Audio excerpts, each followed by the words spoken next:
So kia ora, this lovely ambient space we're in at the moment, this wā, te wā, is a Mara Hupara. So we've gathered a lot of our old implements of play, big bolshy logs and rocks that our ancestors used for different activities and games and protocols, and we've put them together.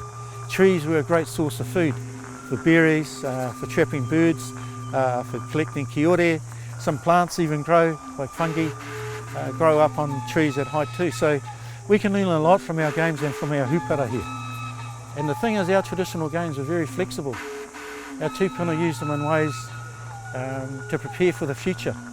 So the games, there's over 300 of them, actual games, and 760 hybrids that we know of. And every day there'll be more. So the games are ways of developing skills to make the tribe more resilient. And there's no reason why it doesn't apply today. The more skills you have, the better you can cope with the future. And our future's changing so fast. Te tohu rangi, te tohu whenua, te tohu nahere, te tohu moana. So relating to today, 100%. It's about fitness and also all the values that come with those games. Whanaungatanga, aroatanga, being able to host people. All those protocols and rituals, that enrichment is part of gameplay, is part of ngā Tumataroa.